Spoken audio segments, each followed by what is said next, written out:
Coming up on this week's episode of TechSNAP, a new generation of Stuxnet is in the wild, but this time it's laying low and collecting data. Plus, buckle up your brain because we're going to give you the ultimate overview of ZFS. All that and more on this week's episode of TechSNAP.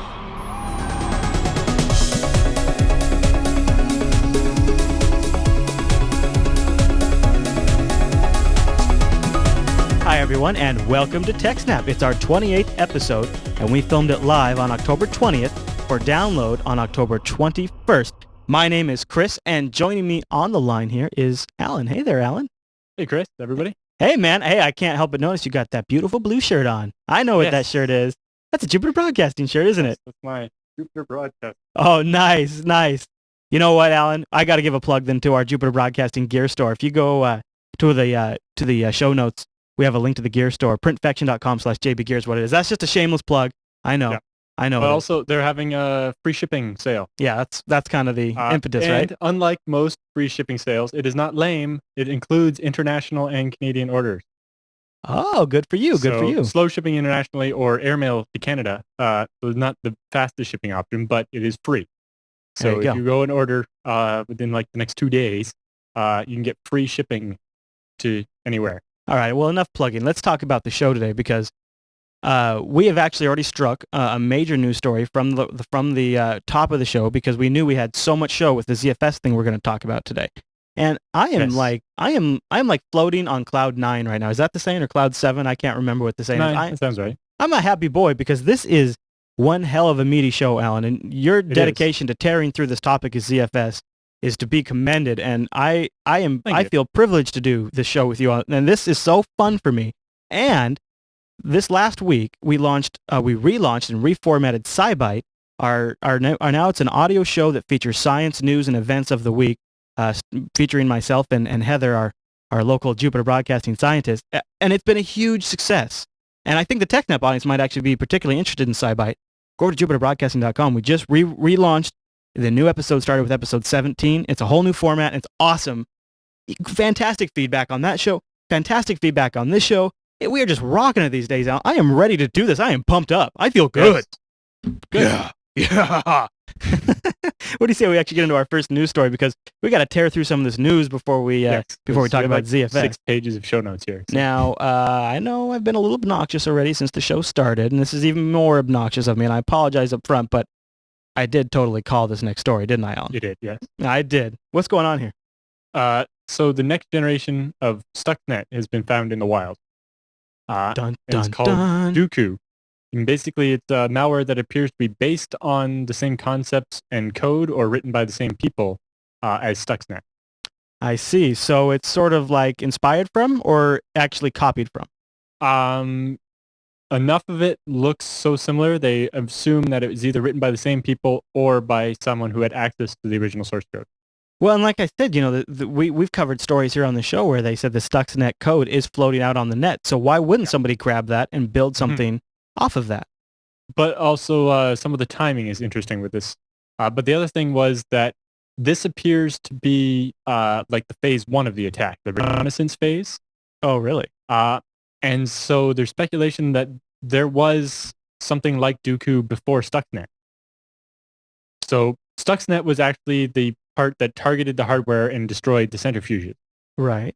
Sure. But before that, there must have been some reconnaissance malware that actually figured out the network and where the machines were and where all the data was. I think that might be giving them too much credit.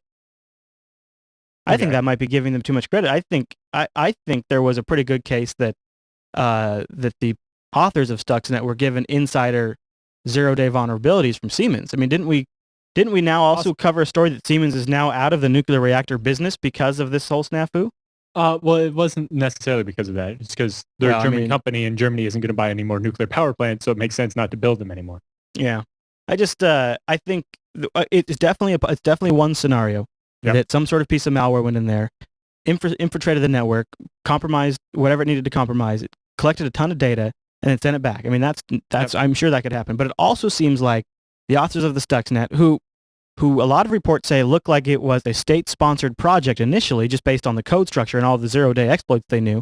And if it's a state-sponsored project, then it's not another step. It's not that much of another step forward to get insider information from a corporate entity. I mean, right. the government can go there with probably some sort of warrant or something.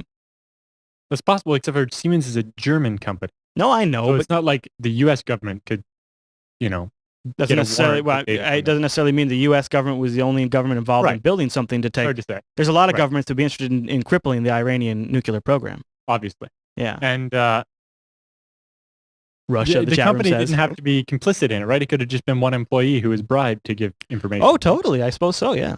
Right. Like a lot of this is you're getting into computer age espionage. Yeah. Right. Like old-fashioned sabotage and things like.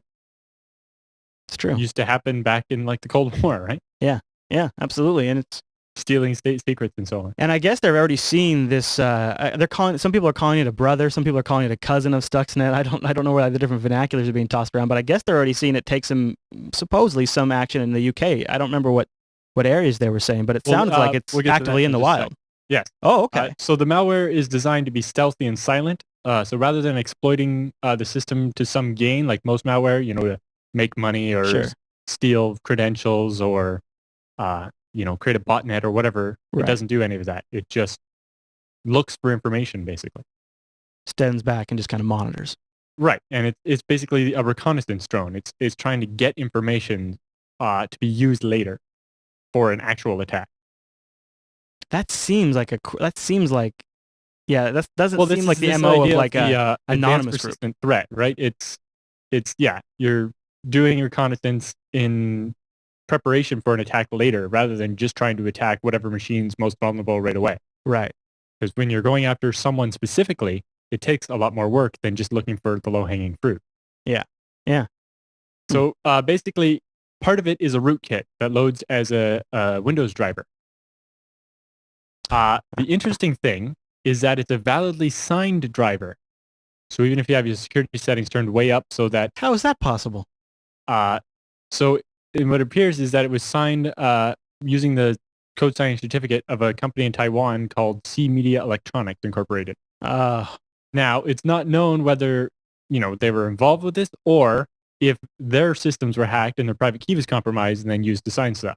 Right. Right. Or, because a very similar thing happened, remember, with the DigiNotar thing. Someone was able to sign a copy of calculator.exe with a fake Google certificate. Right. So, it could be that this company has nothing to do with it and they just happen to have gotten attacked and had their key server compromised. Likely.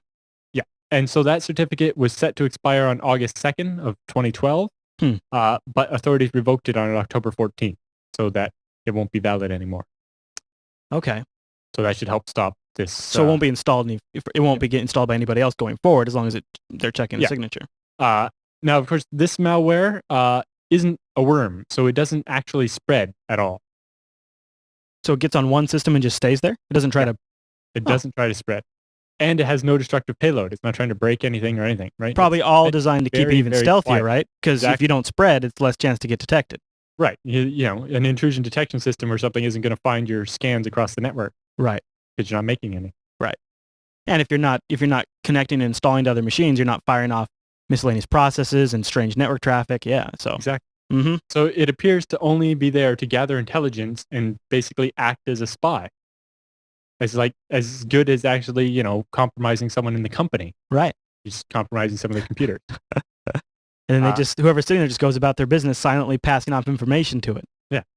And analysts claim it appears to be seeking specific information about an unidentified industrial control system. And Dooku appears to have been in operation undetected for more than a year. Wow. Yeah. So that does kind of put it in line with the Stuxnet timeline then.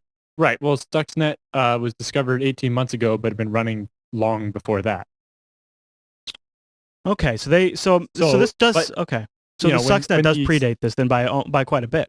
Okay. Then I have that backwards. And, Stuxnet is still from before this, but doesn't mean before a lot of people knew much about Stuxnet. Right. And I think before the source code got leaked to everybody. Yeah, and who knows, too. The thing is all this stuff is just based on what the companies report. So if there was something like... And the company whose machines got compromised is trying very hard to remain anonymous. Of course. So they gave some data to Symantec and said, please don't tell anybody who we are. So Symantec has declined to name the countries that the malware was found in, but we do know that's somewhere in Europe. Do you ever feel like but it's also in a company like Symantec's best interest to sort of hype this up? Because, I mean, honestly, this is how they make their money, right? Is by people trying to defend. Especially with large corporations, yeah. Yeah. And this is who they're trying to scare is enterprises with this. Right. But that's why when I had a choice of the original articles to link our write-up to, I didn't use the Symantec one. Right. The Wired article that you do link to in the show notes is actually a pretty good article. Yeah, and I actually do link to Symantec actually has like a paper that the researchers wrote on the subject, which is and they have legitimate than marketing speak. They have, I mean, it's researchers paid by Symantec, but at the same time, it's also in their best interest to go out and find this stuff. So, yeah, exactly. And actually, Symantec even says that they didn't find this. Somebody give them this and asked them to analyze it. Okay. Well, there you go. And then while doing so, they found that they had accidentally found something related to it back in September, but didn't know what it was. Interesting that somebody went that route, right? Because a lot of times we'll see like a big paste bin post or something where like, look what I found, and here's all the details. If you find all that and you are the company that's being attacked, then you probably go to Symantec. Yeah. No, that's interesting. That's what makes me think that somebody from the company went to Symantec themselves. Yeah. Well, Symantec says that. They just say that they won't identify who it was or what company it was. Okay. So they won't say what country it was from, but we know it's in Europe, and they won't say what the company does, but they're in the companies that were affected were in manufacturing and critical infrastructure sector.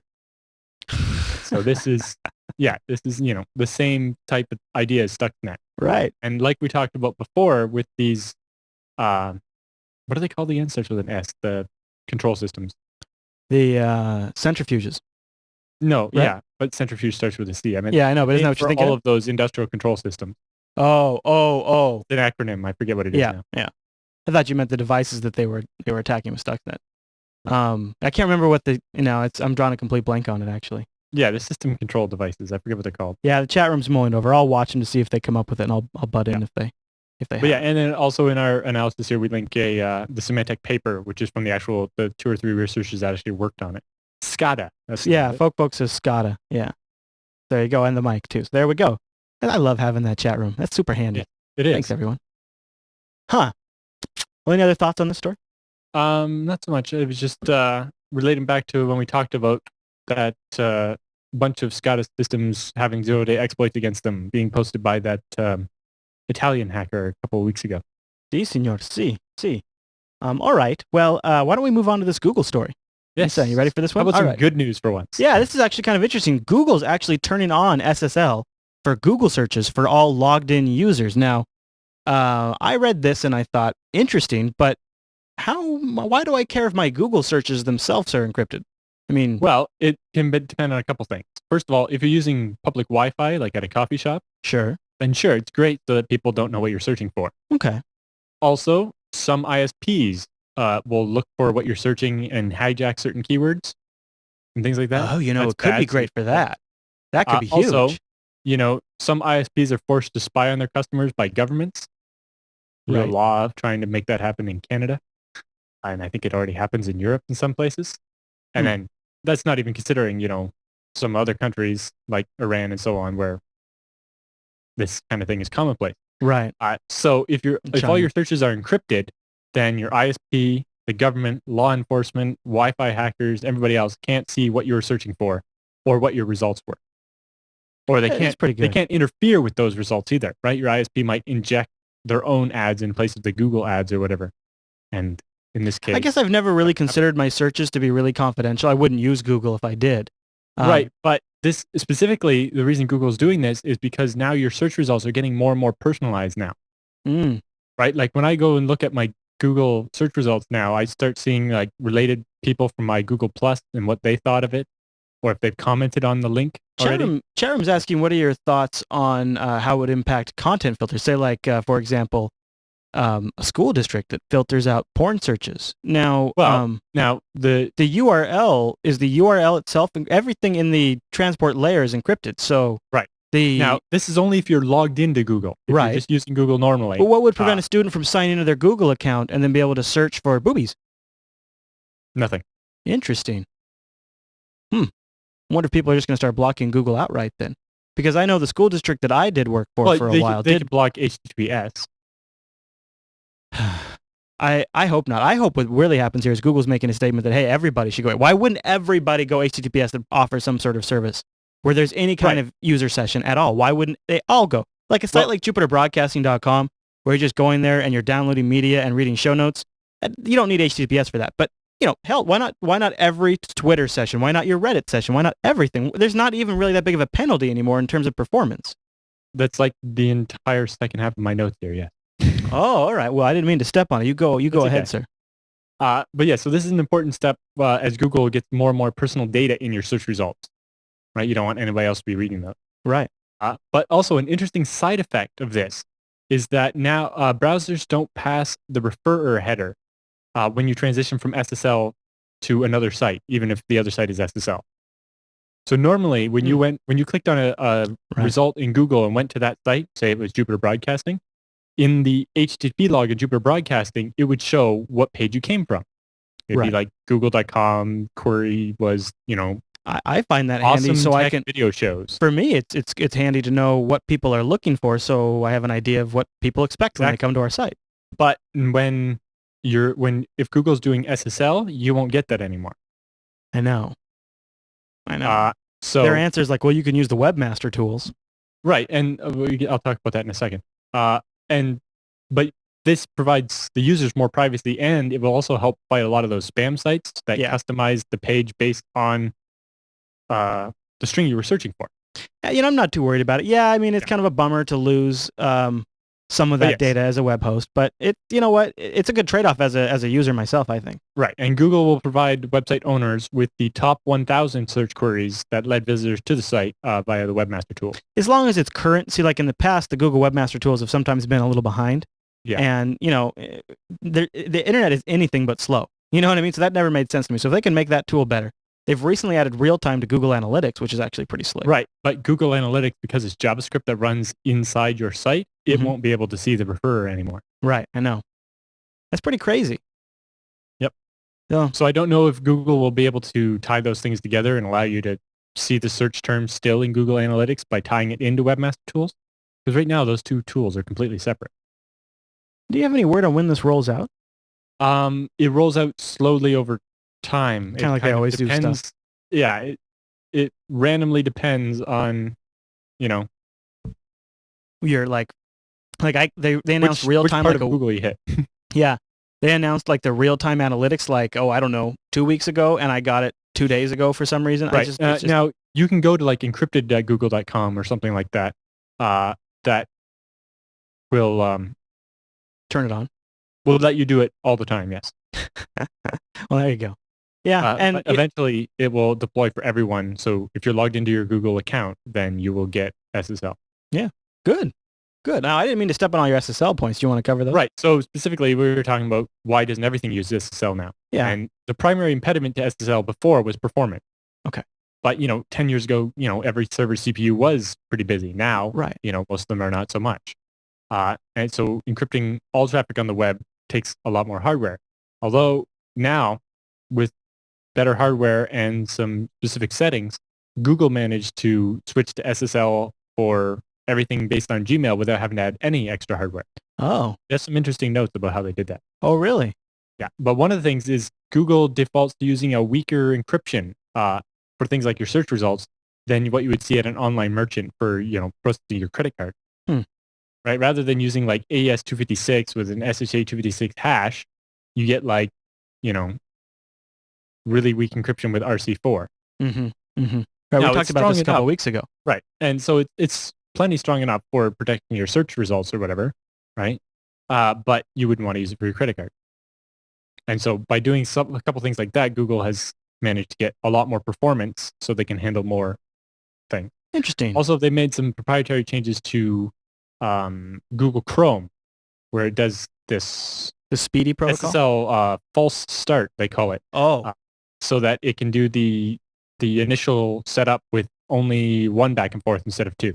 And you see they're also in Chrome, along with all that, they're implementing for some Google sites the Speedy protocol, which is sort of a, I don't know if the replacement is the right term for HTTP, but it essentially does. It replaces some of the core functions of HTTP to be faster. Right. So yeah, as part of SSL, they also send the it's like next protocol negotiation where it says, after we're done SSL, we're going to talk HTTP or Speedy or whatever. Okay. I wonder if that'll take off with other browsers. I wonder, yes. Huh. Okay. Any other thoughts on the SSL stuff? The other impediment to SSL was the certificate system. In a typical setup, each SSL certificate required a unique IP address because SSL happens before HTTP.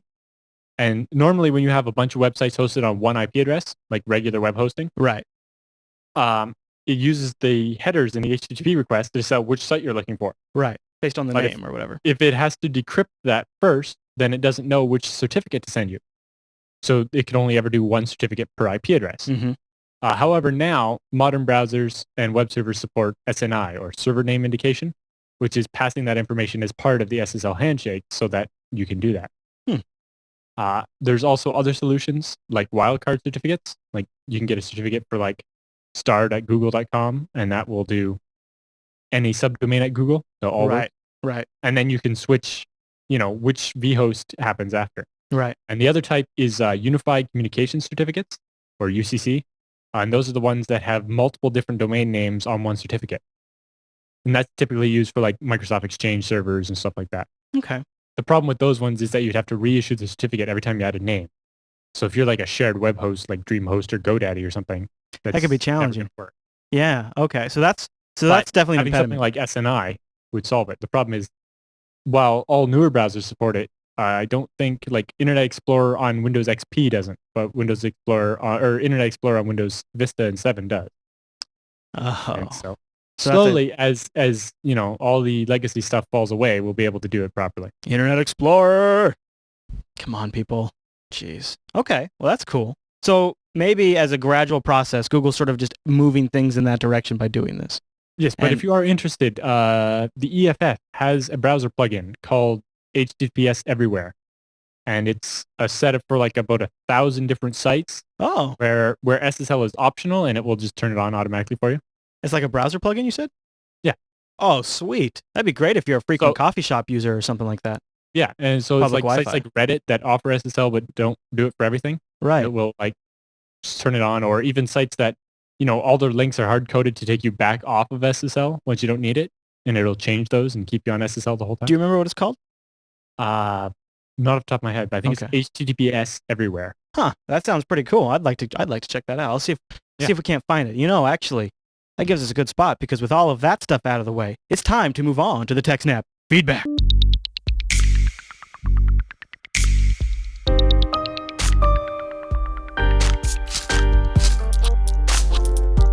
And it's time for feedback. Thank you for sending your emails in to techsnap@jupiterbroadcasting.com or going to links.techsnap.tv to submit it to our Reddit page. We appreciate that. And actually, this first one came in from Project Morris. Alan, it's our first video question on the show. This is pretty awesome. Are you ready for this? All right, so nice. I will roll this from Project Morris. Ooh, fancy music. Yeah. Hi, it's Project Morris from the IRC chat room. Hey, Project. And I've got a question for TechSNAP. With my old ISP, I had to buy my own wireless router, but my new ISP has sent me one. Can I use this old router to extend the range of the wireless in my house, or cover some of the dead spots, which I seem to have? I hope you've got the answer. Well, Project Morris, I think we do, but you left out one critical bit of information. You didn't tell us which router it was, but I think you did mention it was a Linksys, right? I think I heard Linksys in there. So we have a couple of different suggestions. Alan, you want to toss anything out there? I know you don't mess around a lot with Wi-Fi. You're more of a wired guy through and through. Right. But, and with the bit of the higher end, like enterprise level stuff that I've learned about when I was in school, for wireless, it was typically what you would have is you'd have a bunch of these routers spread around your building or campus or whatever, and they would all be connected back over like regular hardline Ethernet. And so they would communicate with each other that way. And so that way, you don't, if one's really far away, you don't have the problem of it trying to get back to the first router to be able to reach it, right? Now, Project Morris is here live with us in the chat room, and he says that he actually has a Netgear, so I didn't hear what links this. It's a DGN2000. Now, Project Morris, what I want to recommend that you go do is head over to dd-wrt.com, and it lets you load an alternative open-source Linux-based firmware on your router. There's a couple of steps you have to go through, and there's also a database to check to see if your router is supported. There's another alternative option you can go with called Tomato, which is another router firmware you can load, and I'll even include a Lifehacker how-to guide on this one. It's pretty easy, but these let you turn your wireless router, if it's supported, into like a massive feature set box, something that supports what you want is WDS, where you can take, now you're going to need it's best if you have the same firmware on both. You don't have to, as long as they support the WDS protocol. And sometimes it's a little tricky if they're not the same unit, but as long as they both support it, WDS will allow you to extend a Wi-Fi network, and I think that's probably what you want to look at. Both of these firmwares, although dd-wrt is my favorite, offer that kind of functionality. So there you go. And the disadvantage with doing this over wireless is that if you're the second or third router away from the one that's actually connected to the internet, then it has to go through each one to get back to the first one to get to the internet. And so then, you're adding more and more latency. I haven't tried this one yet, but Cyberreader in the IRC chat room is also recommending myopenrouter.com, which looks like something that's got a lot of features packed into it. So lots of different options to look at there, Project Morris, and I would say don't toss it out. You'll probably find there's a way. You know, I have a Linksys, a great Linksys router that I am able, with my dd-wrt firmware, I'm able to have multiple wireless networks, one for guests that doesn't have a password that only goes out to the internet, one for my home network that's on 802.11n 5 gigahertz. I can boost the signal with it. It's a really awesome, really cool little tool if your router supports it, so go check that out. Links to all that stuff in the show notes. All right, Alan, but that was the other advantage to having, if each one of the routers is wired back into the common network instead of using wireless to relay the signal to get further away. Although most people are going to want, the whole point of wireless is that you don't want to run cables all over your house. Right. But if you do, it means you can put the routers further apart and cover more of the house with the fewer routers. Yes, absolutely. Right? Because when you're using WDS, the routers have to be within wireless range of each other. Right, so you picture the Venn diagram of the range around each router. There has to be significant overlap so that each router can talk to each other router. Right, so each router has to be within the circle of the other router. Right, whereas the dome. Right, when you're doing, when you have the wired backbone, then you just want a little bit of overlap on the edges of their coverage so that your device that you're using, your laptop, whatever, can just slide between them without losing any connection. You do still want to have a bit of coverage overlap, like you're saying. Otherwise, you need some. Otherwise, it'll start dropping. Yeah, you'll have dead zones. You'll notice that your clients will connect and disconnect when they're in a certain spot. But basically, you can get about twice the distance between your wireless routers if you can run cables between them instead of using WDS. All right, Alan, are you ready to move on to the next feedback question? Because this one kicks off resumes the Ultimate Home Service segments, where we've been covering all crazy different aspects of building a great home network setup, including firewall protection and now RAID protection, hard drive backups, all kinds of things. Now, oh my gosh, ZFS. Honestly, one of the most requested things to talk about with this whole home server stuff has been the ZFS file system. It's a massive topic, Alan, so we're going to do an overview in this episode. Right. So I'm just going to talk about some of the features it has and some use cases about when each feature might be useful to use. Oh, right. Now, do we need to make a disclaimer, like maybe just even as very beginner, how do I get my hands on ZFS? Can I use it on anything but FreeBSD? I know there's Linux originally projects. It was for Solaris, which is the Sun's thing. I'm not going to run Solaris, though. Right. So FreeBSD 8.2, which is the most recent one, has like up to version 15 or whatever of ZFS. But that doesn't support deduplication and a couple of the other features we're going to talk about today. Okay. FreeBSD 9, which should come out any week now, is up to like version 28, and it does support deduplication and a bunch of the other stuff. There's a fuse module for Linux to let you do ZFS as a user land, but obviously there's a performance penalty there. Right. There's also two different like in-progress projects to do native ZFS. But particularly ZFS is released under an open source license, the CDDL or whatever it's called, and it's not compatible with the GPL, so you can't just take their code and put it in the Linux kernel. Right, that's a Sun-specific license. Now, are Windows users just totally out of luck as far as we know?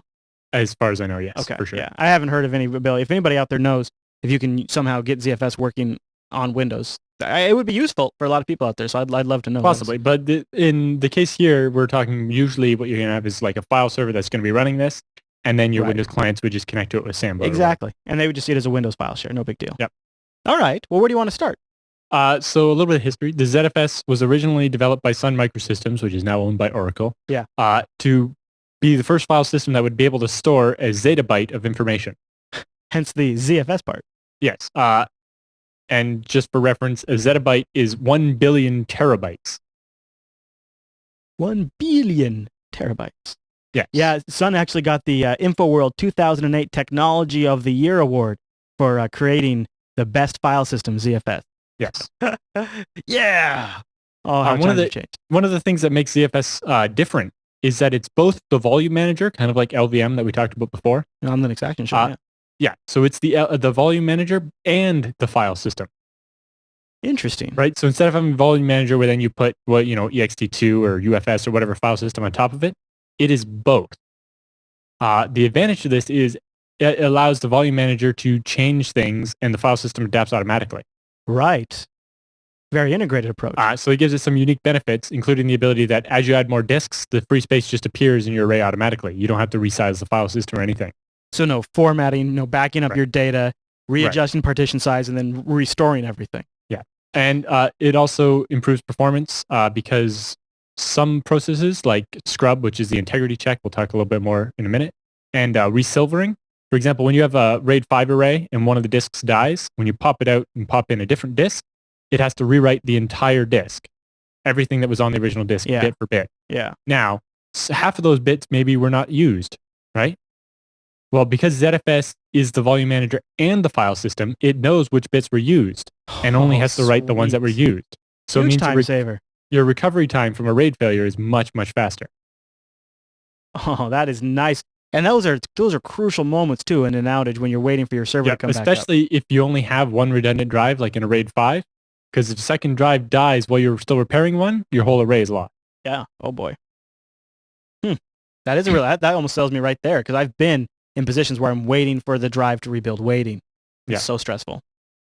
What else? Another thing is that ZFS, because it works a little different, it has these pools, and then you create your volumes on top of those and so on. Your mount points, or data sets as they're called, can actually share the same storage pool. So you can create 2 or 3 different mount points, which is what most people would think of as partitions, all of which share this common storage pool. So if you would put a bunch of disks in your computer and say you have 5 terabytes of space in total, that means you get 5 different partitions. You can make as many different partitions as you want. Each one has 5 terabytes of space free. They all think they have all the available space. Right. And then as you use up space in one, it disappears from all of them. Oh, so you can kind of be like, well, I'm not sure where I'm going to hold everything, but I want to have all the options available to me. And then just whatever happens is what happens. Exactly. Because with regular partitioning, the problem you have is you get what's called free space fragmentation, right? I have 100 gigs free here and 100 gigs free here, but that doesn't help me because I need 120 gigs free in one place. Right. So it solves that problem as well. That is super nice. So you could throw a ton of disks, and then, like in my case, if my video share just grew exponentially over the next couple of years, but my MP3 share kind of stayed semi-static as I added a couple of CDs a year, right? Then I'm just pulling from the CD space, this MP3 space that I don't really need. And that way, Project Morris, he asks, what happens if an application was going to write and it's out of space? It's the same way as if your hard drive was actually full. Right? It just is out of space. Because it's all is one common storage pool, and you just have multiple virtual partitions. They're not real partitions. So it works exactly the same as if your drive was out of space, because in this case, that's what's actually happening. Huh. So another advantage of ZFS is it does copy on write. So that means, so every time you change data, it doesn't overwrite the old version of the data. It saves that new data to a new place. Revisions. Yeah. So that data is not immediately overwritten. So there's a little more fault tolerance there.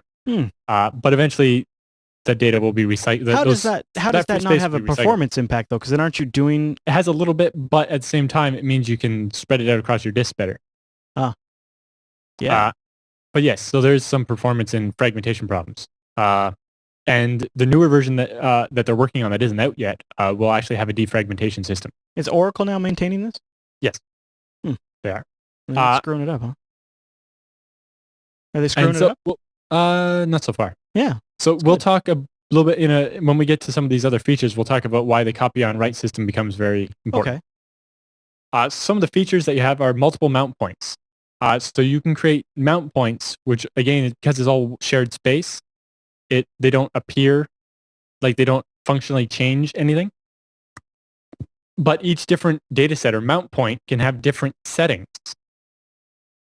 So for example, if you have your regular like /home partition, you can give each user a separate mount point or data set so that they can have different settings. Or like just a certain subdirectory. Like you can have like your var as one data set separate from the rest of your file system. And then you have var log as another separate data set. And then it could be on a totally separate set of disks. Well, no, again, it's on the same set of disks, but you can set different options as well. Oh, I see what you're saying. So each mount point could have... Yeah.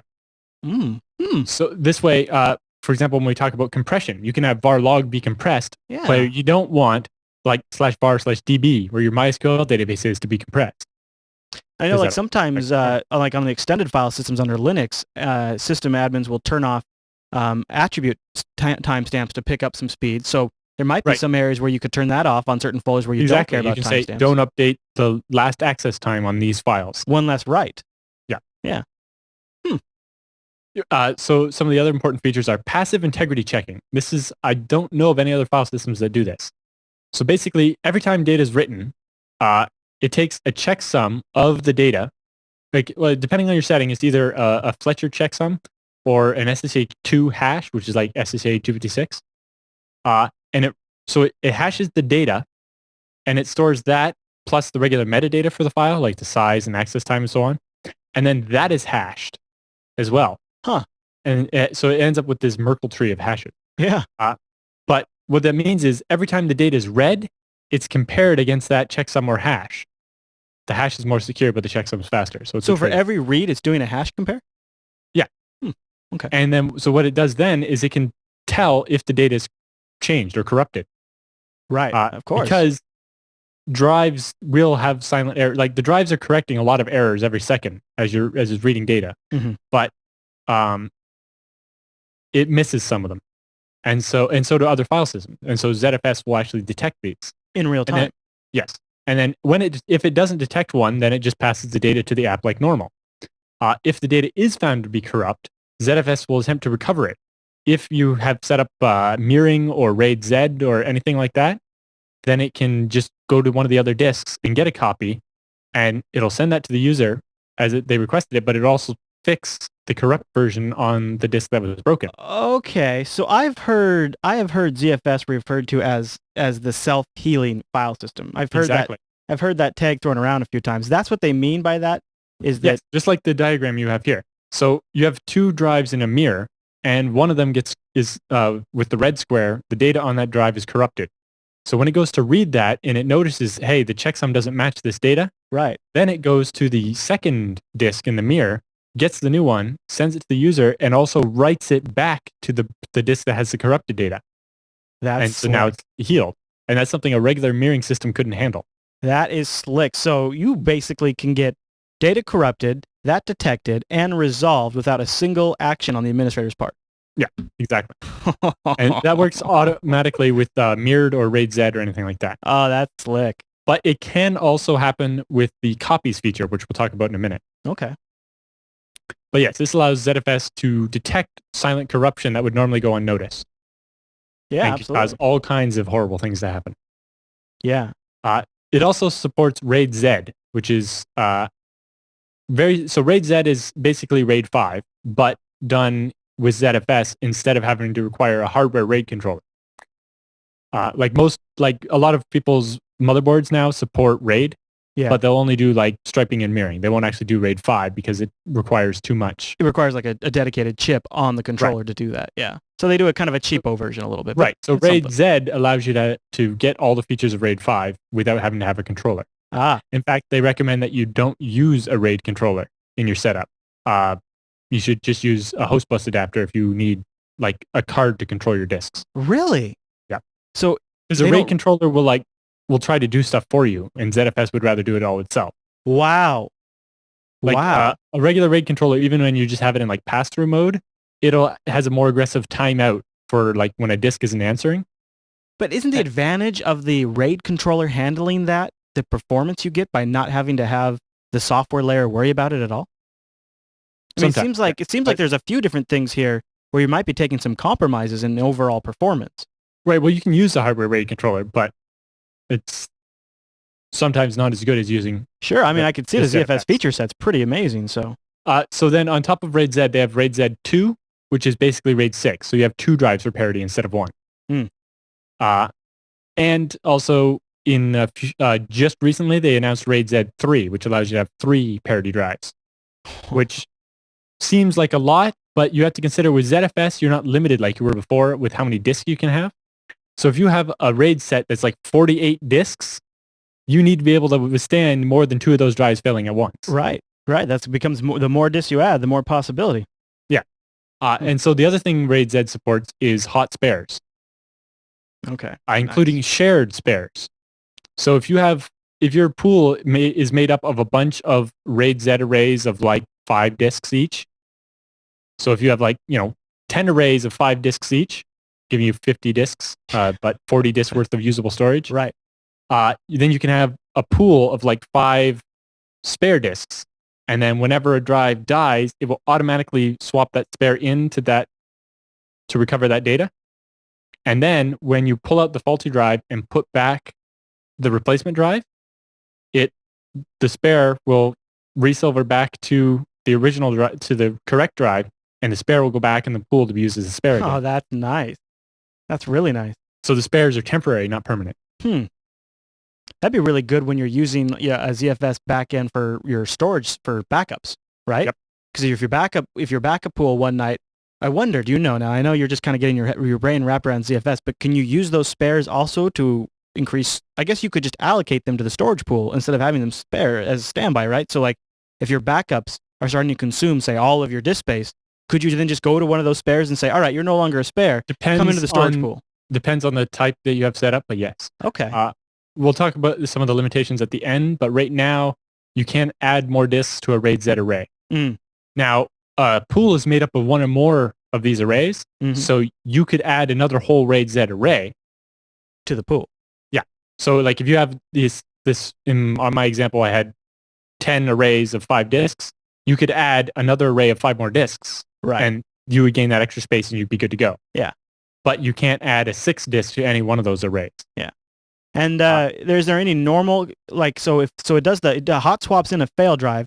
I guess though the chat room's asking, can you just hot swap drives? But if a drive fails and it can automatically spin up a spare, then swapping out a drive is no problem. Right. We'll talk about some of the Drobo-like features at the end. Oh, right. That's going to be my favorite part. So if you're using RAID Z or mirroring, then yes, you can just pull a drive and swap in a new one. Okay. If you're trying to just do like the jumbled bunch of disks type of thing where you're just putting all your disks together and getting 100% of the space, then you have to do it in a specific way if you want to swap out one of those drives. Okay. So some of the other features it has are compression. So it allows you to compress the data as it's stored in the file system. I like this. But this is a setting per data set or mountain point. So for example, you can say compress var log, but don't compress var database. Sure. And it defaults to LZJB compression, which is faster, but you can also choose gzip if, for example, your logs, maybe you want them gzipped. Right. And then you can choose between gzip 1, which is fastest, and 9, which is slowest. So do you know, are they compressed in a format that I could just browse and then just go DG? I guess the zipping is done it's happened in the file system layer. Yeah. So it, to me, always appears as decompressed. Yeah. Right. It decompresses and recompresses on the fly. NTFS has something similar to that. Yeah. But this one allows you to choose between speed and compression as well. Yeah. So if you're on a system where resources are extremely tight, you could crank up the compression level. Right. That's going to use more CPU. But specifically, because you can do it per data set, you can say, compress this, but don't compress that on like a per folder basis or per directory. Like maybe your /temp. Yeah. And things like that. Yeah. The other thing, one of the most popular features, which is only available in the newer versions, for example, you have to have FreeBSD 9 or greater to do this, is deduplication. Oh, yeah.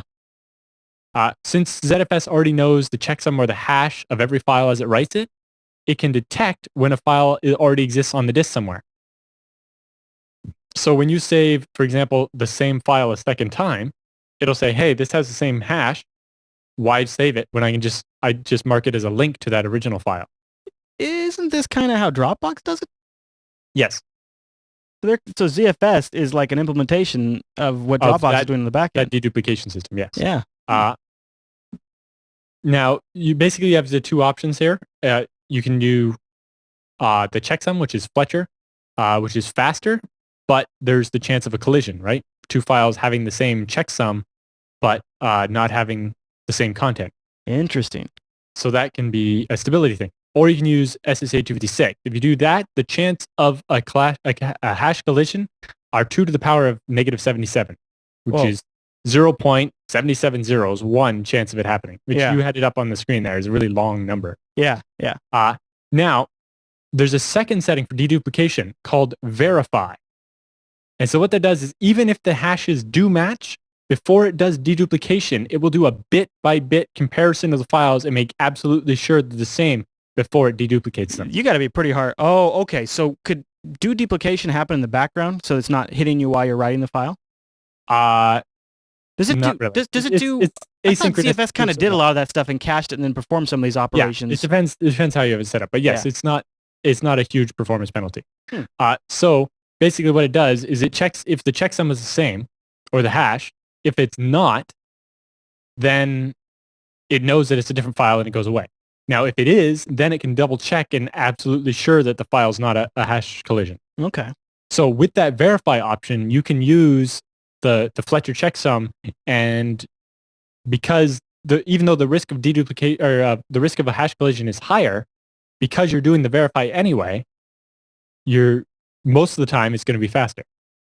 Right, and the verify only has to happen when the hash says... When it looks like they're the same. Yeah. Okay. So it'd be an occasional thing. But if you're using SSH256 for your regular block checksumming, hashing, then you're going to want to use it for deduplication as well. And again, it depends how much you're storing, right? One of the things is ZFS is designed to handle any amount of storage, right? So they don't make assumptions based, nobody's going to have more than 100 terabytes anytime soon. Right. They're like, no, we want to be able to store more files than there is matter on the planet Earth. There's more. Yeah, they have the possibilities of expansion with ZFS should keep. I mean, this seems like the file system for like the next easily 10, 15 years. Yeah, and because of the way they can just revision it and upgrade them, it seems like they'll just be able to go and keep adding features forever. Yeah. So with deduplication, because ZFS does that copy on write we talked about, then if a file changes, so if I say have two copies of the same picture, right? One's on there. When I write the second one, it says, oh, hey, this file's already stored, so I just mark it as a copy of this other file. Okay. Now, if I change one of those two, we don't want both copies to be changed.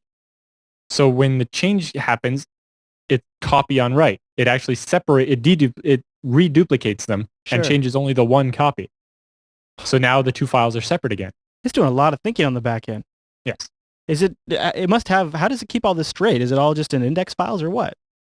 Yeah, it's these Merkle trees of hashes, and it also has a lot of different layers. For example, there's like 2 layers of cache. It has the ARC, which is its memory cache, where it stores like a lot of this metadata in memory. In RAM. Okay.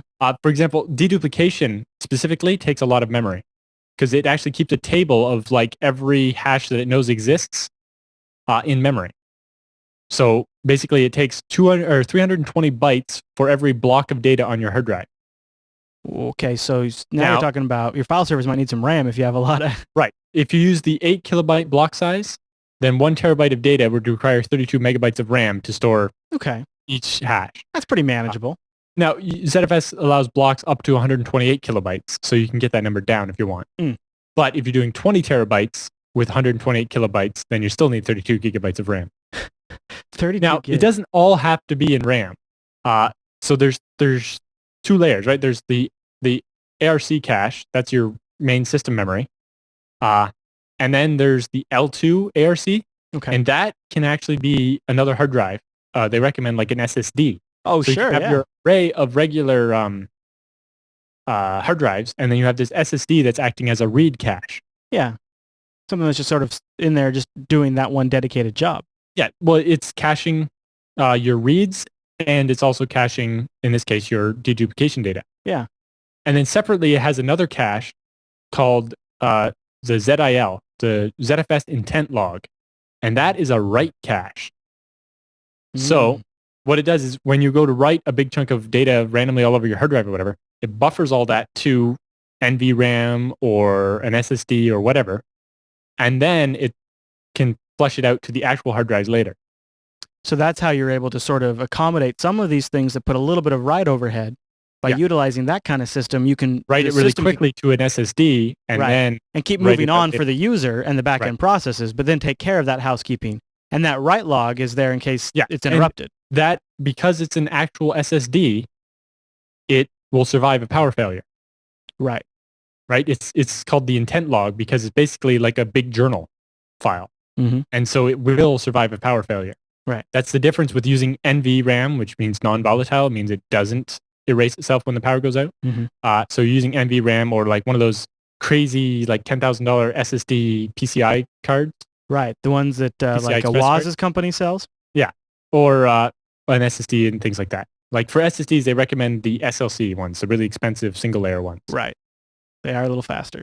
Well, they're a lot faster. A lot faster. And ZFS is sounding sweet.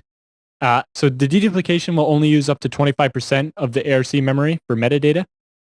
For the deduplication. After that, it'll use the L2, and after that, it'll have to reconstruct the deduplication data from the hard drive. Oh. So your performance gets downgraded pretty badly if you're doing a lot of deduplication without enough RAM. Wonder what kind of workload you'd be involved in where you'd be deduping a lot. It seems like that would happen. Right. So because you can separate those data sets, you can say only deduplicate this directory, and then you don't run into that issue as much. Right. I could see like this dedupe feature, a fantastic feature for people who have like a lot of clients on a hosted system or something like that, where they were uploading a lot of the same similar things or things like that. Or, or maybe a corporate file server where there's people who get emailed like the same Excel spreadsheet and then everybody downloads it to their desktop and saves it to their home directory. And, you don't need to store 500 copies of the same spreadsheet. Exactly. What else we got? The opposite feature is purposeful duplication. Oh, purposeful. Copies. So basically, as a property of a mount point, you can say, maintain more than one copy of this file. So, for example, all the files in my home directory, I can say copies equals 3. So instead of just keeping one copy of each file in my home directory, it actually stores each file 3 times. So what it tries to do is it tries to store them on different disks. So each of the 3 copies will be stored to a different disk, unless they don't have 3 disks. Then it stores it to 2 different places on the same disk. Man, that's smart. So this provides some of the redundancy you would get from like mirroring or RAID Z, although it's not recommended that you use it instead of RAID Z. So it gives you some of the benefits, and you can say, only these certain files do we want to keep multiple copies of. Windows Home Server offers something like that, but yeah. Right, and then if you run into that, silent read errors like we talked about, then it can go to either another place on the same drive. If, for example, you're doing ZFS with only one drive, or one of the other drives and copy that one file over. Huh. But doing it for, if a whole hard drive fails, is probably not going to work out so well.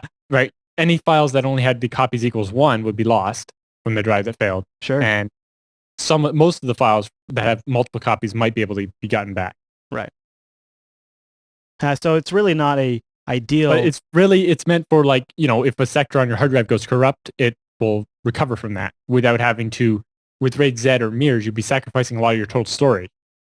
Right. Yes, you would. So this just says, for this one set of specific files, I want multiple copies, but for everything else, I don't. Yeah. So like for you have all these videos, you don't need multiple copies of that, but say all your family photos, you do want that stored on 3 different drives. I could definitely see that. Yeah. It definitely depends on the type of data. Kind of make this hybrid system. You don't have to set up either a separate array for photos compared to your videos or anything like that. I like that. Then it has snapshots, which are just like a lot of things have, right? It's a read-only copy of the file system from a specific point in time. And again, that's where the copy on write comes in.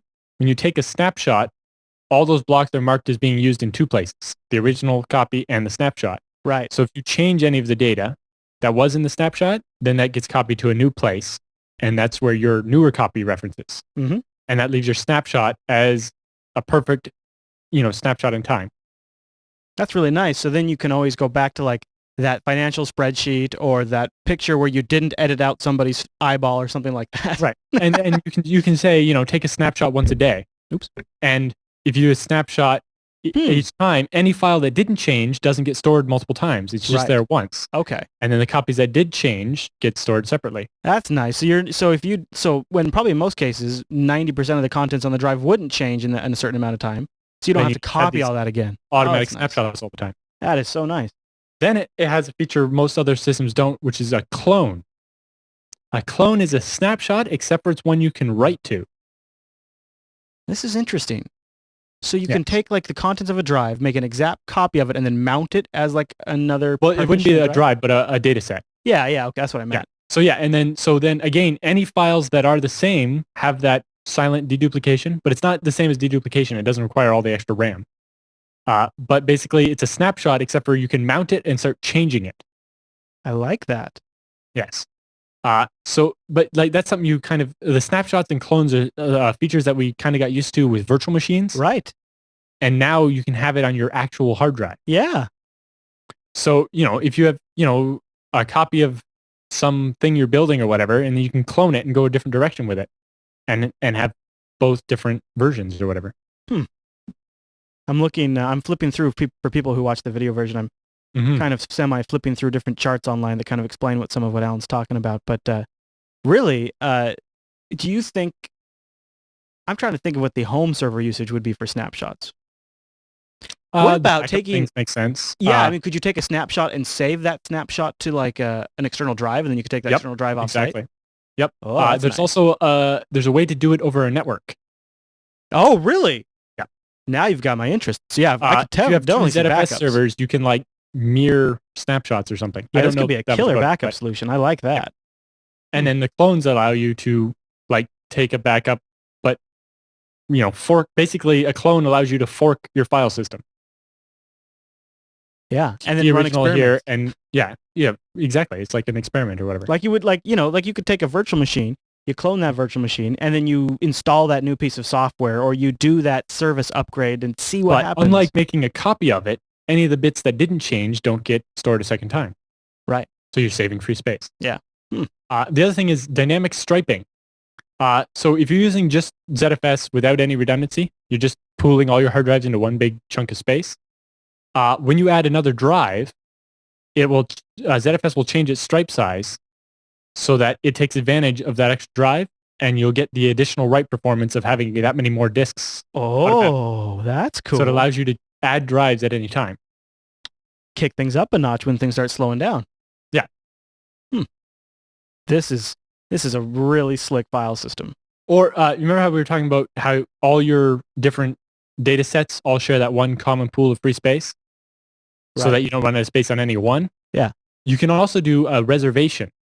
You can say, for example, var log, make sure that this can always get at least this many gigabytes of space. Yeah. So if your directory full of videos starts filling up the whole hard drive, it won't take every single byte. It'll leave a certain amount of space free for the logs so that you don't, not log failed login attempts or something like that. That's nice. So you prevent one user or one process or one data set from clobbering your whole hard drive. Yeah. Where you don't want to set a quota saying it can only have so much space. You just want a reservation saying each of these file systems needs at least this much space dedicated to it. FreeNAS, which we've talked about on the show, supports ZFS. And the chat room is asking about iSCSI. FreeNAS supports being an iSCSI target. So you could stick a FreeNAS box in front of some ZFS storage. ZFS has built-in support for Samba, NFS, and iSCSI. What do you mean built-in? Like it's part of ZFS. It doesn't even require, like you don't have to install Samba. they have their own implementation built into ZFS. What? Are you serious? And they have NFS v4. So if your operating system only has v3, you can do v4 as well. You're saying the file server can be... Wait a minute. You're saying the file system is its own file server? Yes. Wow. So it can do iSCSI as well. Now, the version in FreeBSD, it doesn't do Samba or iSCSI. Oh, okay. However, you can do those both natively in the OS. Yeah, so that's where maybe a FreeNAS box might install. Yeah. Now, FreeNAS right now, the current version is based on 8.2. Yeah. So it has an older version of ZFS that doesn't do deduplication, but it does most of this other stuff we talked about. I think they're waiting on FreeBSD to update, right? Yes. Is that what it is? Yeah. FreeBSD 9 with the new version should come out any week now, and it'll be all upgraded. I can't believe the file system can be its own file server. I mean, that just like flips what I know about servers on its nose. Because ZFS has all these different data sets, you share them separately and have different settings, right? So each data set can be its own file share? Yeah. Wow. So then you just go like ZFS set share SMB equals on for like, this data set, and all of a sudden it's a Samba share. Oh my gosh. So why are there not like consumer electronics devices that just ship with like a tiny minimal OS and ZFS just doing all the... Because ZFS takes a lot of RAM. Right. You shouldn't try to run ZFS with less than 2 gigabytes of RAM. They highly recommend a 64-bit system with lots of RAM. Okay, so that might torpedo the FreeNAS box idea a little bit, because FreeNAS boxes are generally a little lower end. I mean, they don't have to be, but... Well, yeah, you can install FreeNAS on any server, any machine you have in your house. And so as long as you have 2 gigs, you're probably, hopefully, more like 4, then you're fine. You don't have to have 32 gigs of RAM to use it. No, I know. But if you're going to have like 40 terabytes of space and deduplicate it, then you're going to want like 32 gigs of RAM or more. This really seems like an amazing server file system. What else we got on it? So in summary, ZFS can be a great solution for your home server because it allows you the flexibility of adding additional storage at any time, deduplicating your files, providing some level of redundancy without needing to go RAID or mirroring or anything like that. Because when you do RAID, you're kind of locked in. Once you make that array, you're stuck with it without having to like manually copy all your files off and then rebuild it. Yeah. Right. And it's not very, it sounds like in some cases there's actually a positive benefit to not getting an expensive RAID controller even, so you can save costs on your build. Yep. And it can also do some of the features like a Drobo has as well. Oh, tell me about these, sir. Yes. So if you want Drobo-like functionality where you can just add more drives and swap out your smaller drives, all you got to do, if you don't have any if you have redundancy, you can just swap out a drive with a bigger one, right? So if you're using like a RAID Z pool of, say, right now it's 500 gig hard drives. If you decide I need more space, I'm going to buy 5 2 terabyte drives. Okay. Then you just pull out the one drive and pop in a new 2 terabyte one. Wait for it to resilver. Once the array is back to working, do the next drive. And once you've done all 5 drives, it'll be like, hey, the smallest drive in this array is now 2 terabytes instead of 500 gigabytes. And now all of a sudden your array goes from 2 terabytes of usable space to 8. Ah, that is very Drobo-like. Yeah. Without the $600 enclosure. Right. I like that. So if you're using mirroring or RAID Z, you can just hot swap them. Now, if you're just jumbling all your disks together, then what you have to do is when you build it, you want to keep at least one SATA port available on the file server. Okay. Right? Then you take the first of the new drives and plug it into the system and boot it up or whatever, and you pick one of your small drives you want to replace. And there's a Z pool command called replace. And you literally say, replace this drive in the array with this one. Oh, nice. You can actually copy all the data from like your old 200 gigabyte drive, copy it all to the 2 terabyte drive, and swap that 2 terabyte drive into the array. Now the 200's unused. Oh. So you can pull it out, and now that's your free SATA port, and pop in another drive. Right. So it can take longer but the advantage with this system over like a Drobo or using RAID Z is that you get 100% of the available space. Oh, whereas in Drobo, you essentially, especially if you have mismatched drives, you can really lose some space. You can or again with RAID Z or Drobo, because you need that redundancy to make up the data from the lost drive, you don't get 100% of the space.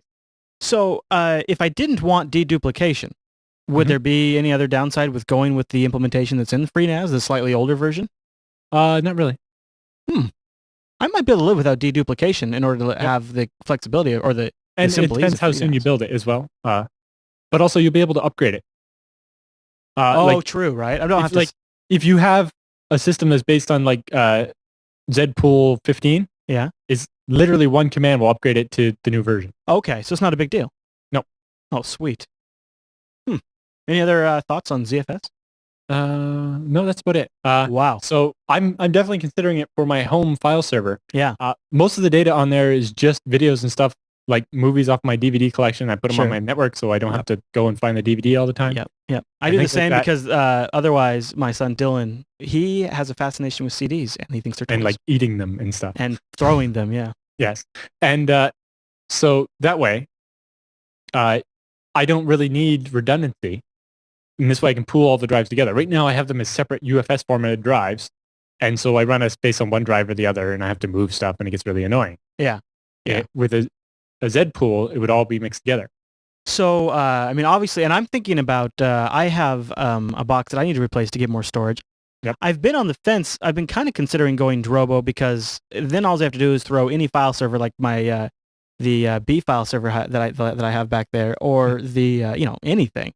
And then the Drobo just manages it. But it's, $600 to get into a Drobo. It's got about a 35 megabyte a second write and read speed. And it doesn't allow me to do the thing where I can take advantage of some of like the storage pooling technology where you can overcommit. Mm-hmm. That sounds really nice to allow for growth in certain areas I didn't expect. Yep. Telling you, I might consider, I can't believe I'm saying this, but I might consider just building myself my own storage array, throwing 5 or 6 disks in that thing, and then attaching to the back of a FreeBSD. Actually, for Scale Engine, we are planning one right now. It will be 8 2 terabyte SAS 6 gig per second drives. SAS drives too. So those are more like 200 something a pop, aren't they? Quite expensive, yes. Yeah. Well, that'll be pretty cool. So you got to talk about that on the show once you do that. Yeah. So we were trying to decide between doing 2 RAID Z arrays of 4 disks each, or doing 1 big RAID Z2 array. There's some difference in the maximum write speed you can get and so on. But we decided to go more towards redundancy. I like the angle Bomber's going. Bomber says, if I build my own server and set it all up, then I could do a video on it, and people could watch how to build a ZFS file server. That might be kind of cool. Yep. Well, maybe I can do a little bit when we build ours. Awesome. And then maybe we'll do like a how we built it thing. So. Yeah, that'll be cool. All right, Alan. Well, it's time to freshen up and move on to the Roundup.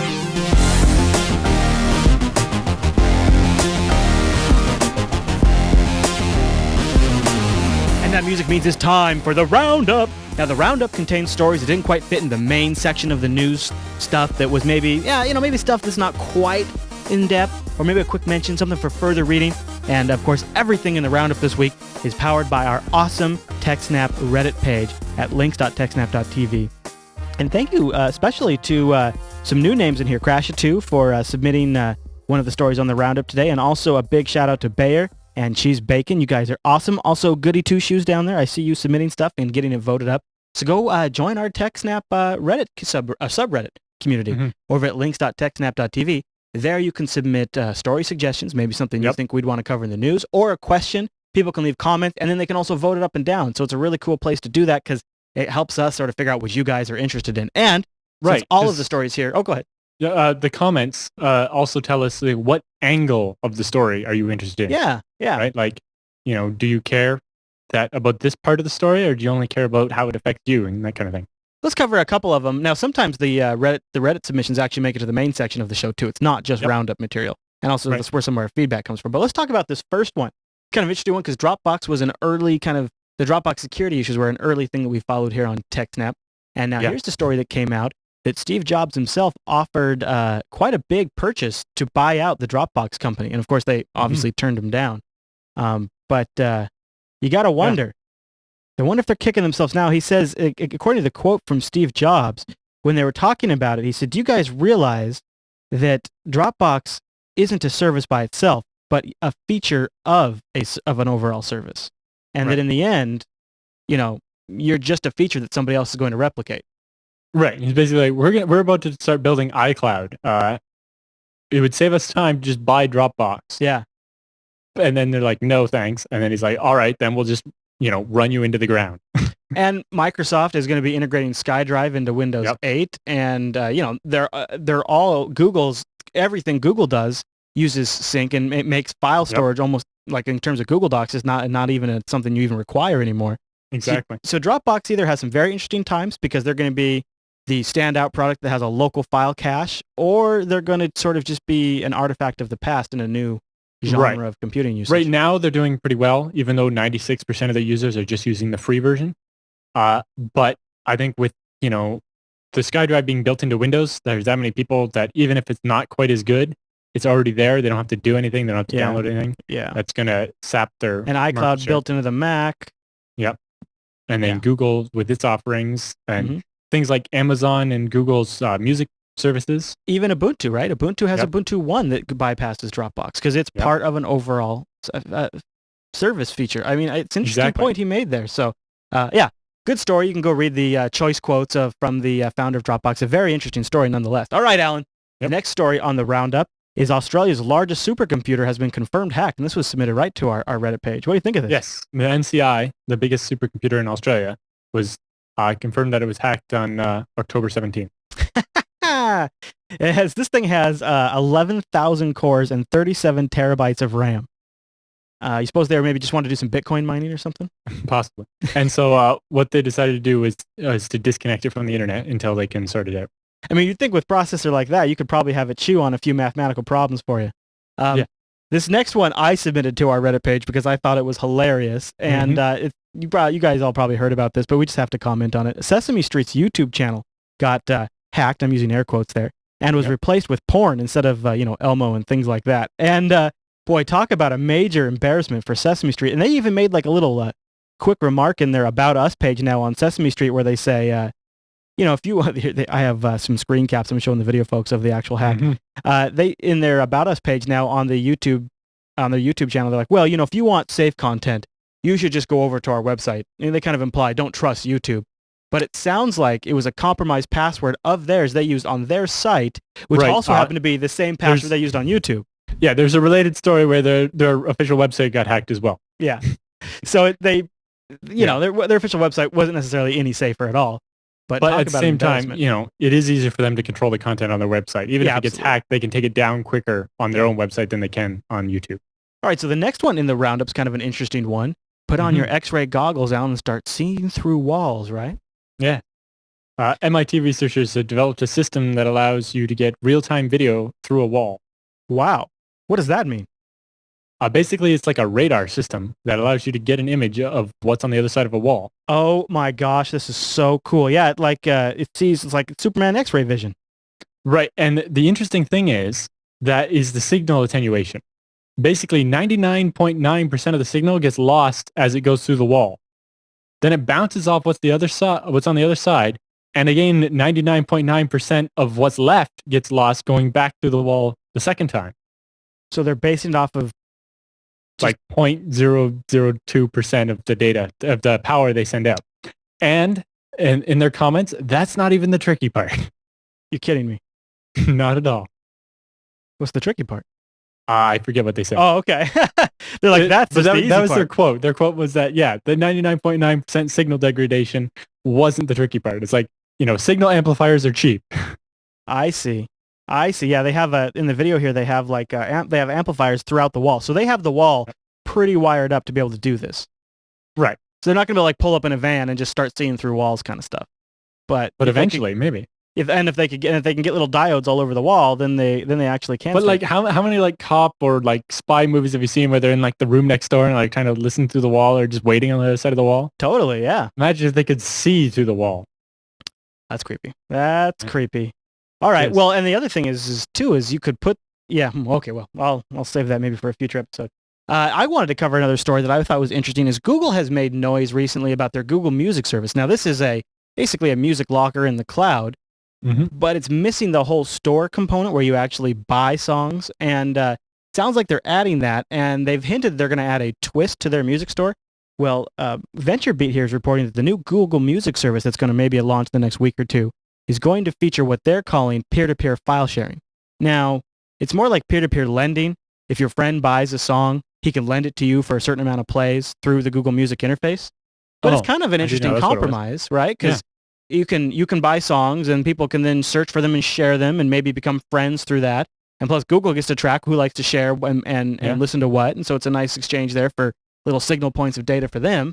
But to call it peer-to-peer file sharing seems a little disingenuous. Well, because see, when I read the headline, I assumed it just meant that if you have the song in your locker, then when you go to download it, you don't download it just from Google. You download it from Google and anybody else on the Google Music service who has that same file. Kind of like a torrent. So it would just be accelerating your download of music that you have in your Google locker. They might offer that. It wouldn't let you pirate. It would just be a download speed boost. Well, the Google locker, though, is all in the cloud. It's all on their server.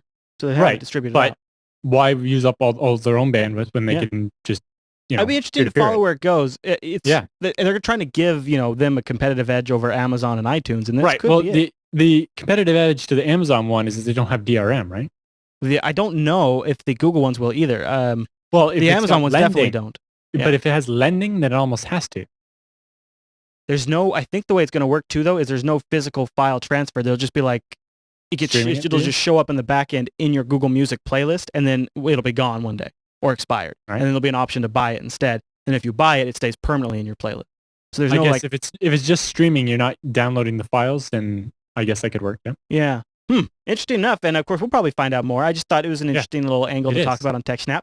And you can find links to everything we talked about in this whole episode over at jupiterbroadcasting.com, where you will also find downloads for just about every format you want and RSS feeds.